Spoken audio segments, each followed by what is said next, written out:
All right, so you are going to be needing your fractions booklet and also your math textbook today. This lesson is just going to be focusing on multiplying fractions by a whole number. So you will see in your fractions booklet, we have a page on adding and subtracting fractions. We are actually not going to work on those two ideas this year. We're going to skip right to multiplying. So our whole fractions unit is just going to be on multiplying and dividing fractions. Okay, so I'm going to have you flip open to the multiplying fractions page. And I'm going to fill out part of these notes because part of these notes will be worked on with today's lesson and the next days and the next days. But you'll see that you have mixed numbers down here, and that's actually going to be our last lesson in multiplying fractions. So once we get to mixed numbers and multiplying those together, we will fill out this first piece and then fill out this example. So let's look at multiply the blank by the numerator is what we're going to fill out first. When we are multiplying two fractions together, ultimately, we are going to be multiplying the numerators together and the denominators together. So we'll multiply numerator by numerator, denominator by denominator, and then we'll get two new answers for our numerator, or a new answer for your numerator, a new answer for your denominator, and then we will simplify our answer. So go ahead and write those three words down into these three blanks. And then let's flip over to the back of this tab. And we're going to write, I will zoom in a little here so you can see a little bit better. Multiply fraction by whole number. And I'm going to put a little line underneath to show the directions are going to be underneath here.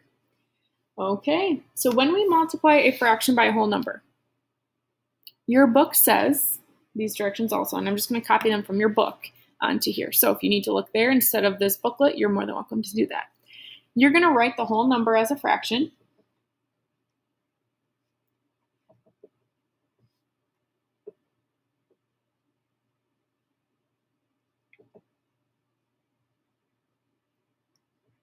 Which means you're going to put a 1 as its denominator. And I'm going to abbreviate denominator because I ran out of space.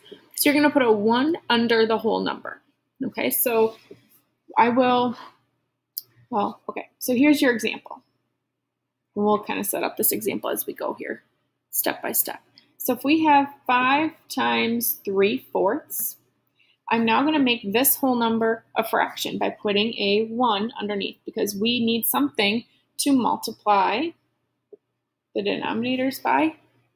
And if we do that, we have a number to multiply my 4 by. Okay, so we have that step done. And then step 2 is multiply across the top.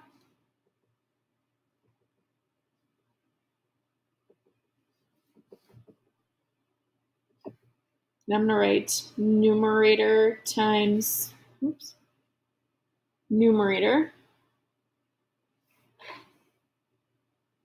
So then we would get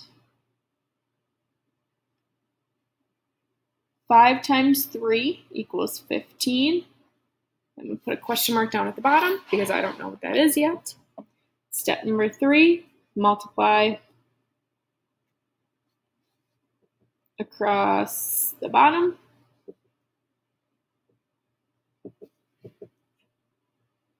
Denominator times denominator. We have 5 over 1 times 3/4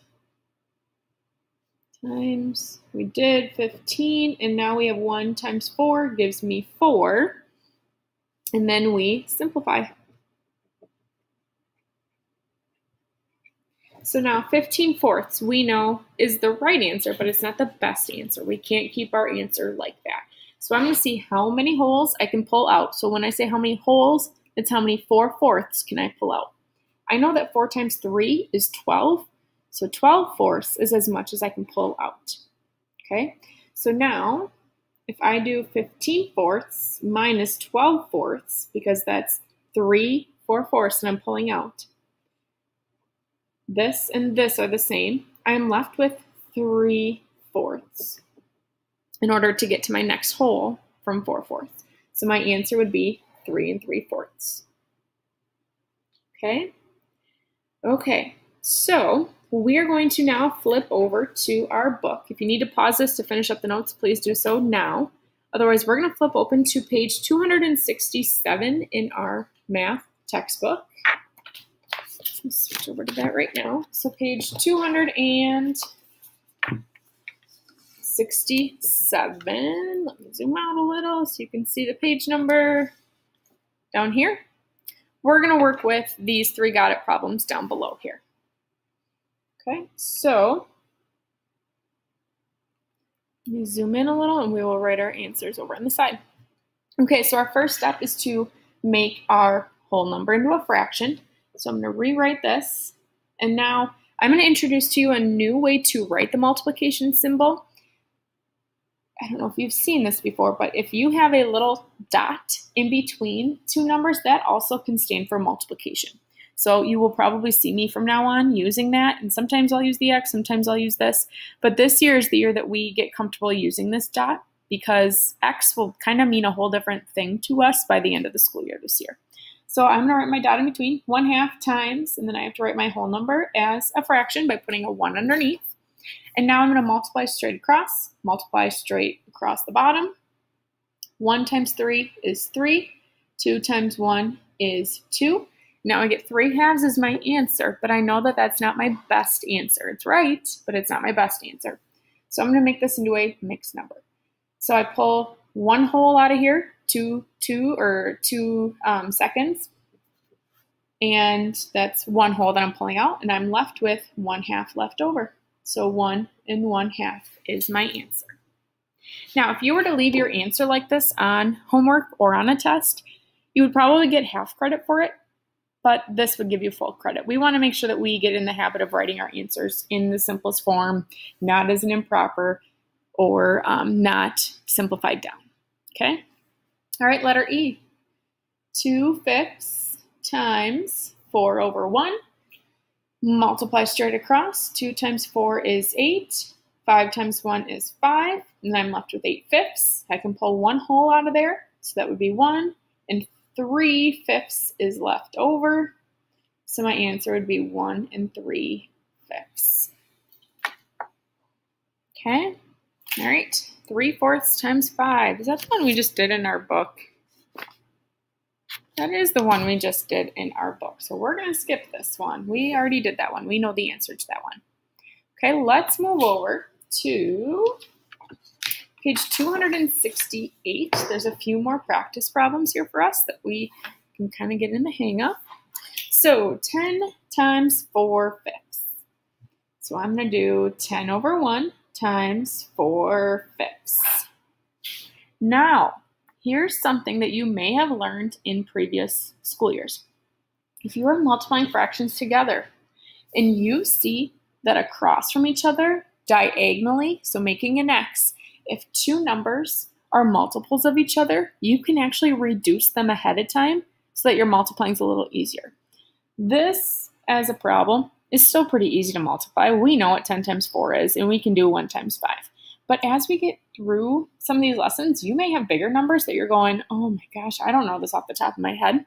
But if you notice, you can divide it down with a number diagonally across from it. So I know that 5 can go into both 5 and 10. So I'm going to pull a 5 out of each one of these. If I pull a 5 out of 5, I'm left with 1. If I pull a 5 out of 10, I'm left with 2. So now my answer becomes 2/1 times 4/1. It's the same thing. Okay, so that means I can multiply 2 times 4, and that gives me 8.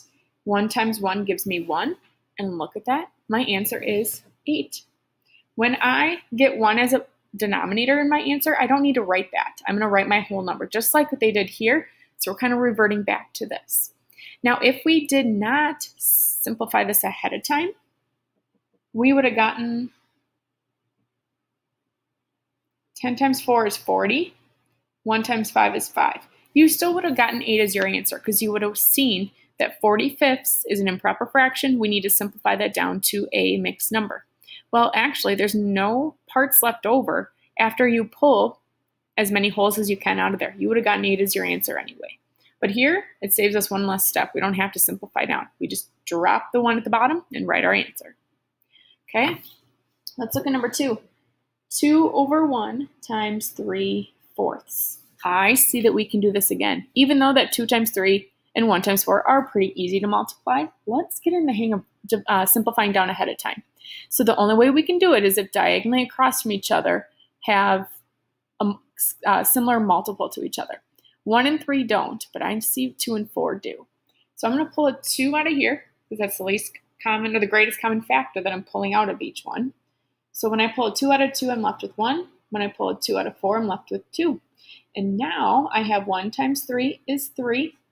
1 times 2 is 2.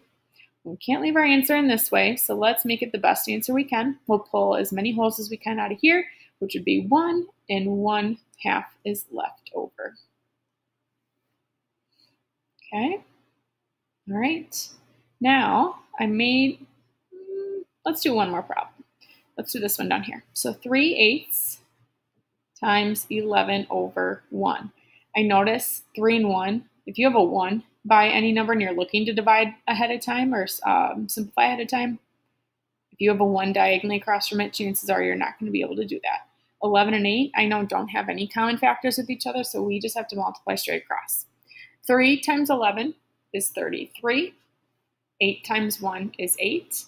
So I got to figure out how many times 8 could go into 33 without going over. I know 8, 16, 24, 32 can go in 4 times. And that's like me subtracting 32/8. And I have 1/8 left over. So 4 and 1/8 would be my answer. Okay? Okay, so if you are ready for your homework, I will show you that now. You are going to be doing page 269, numbers 1, 2, 3, 4, 5, 6, and 7. That is going to be your homework. So when you are done with this, what I'm going to have you do is take a picture of just these 7 problems. If you have used a separate sheet of paper to solve your work, you're going to have to take a picture of your shown work also. So you may have 2 pictures that you're uploading, but I think these problems here, we don't really need a ton of room like we were used to with dividing. We don't need a ton of room to show our work for multiplication problems like this. So you should be able to fit it all in here. If you need to solve or show your work over here for this problem down below, go right ahead. Otherwise, just make sure that you take a picture of your work when you're done. Make sure I can see your name at the top, and make sure I can see the page number down below also, so I know what assignment it is. Then you're going to upload it to the Google Forms that is attached to this assignment in Google Classroom, just so you have a place to upload your picture to. Let me know if you have any questions. Otherwise, good luck.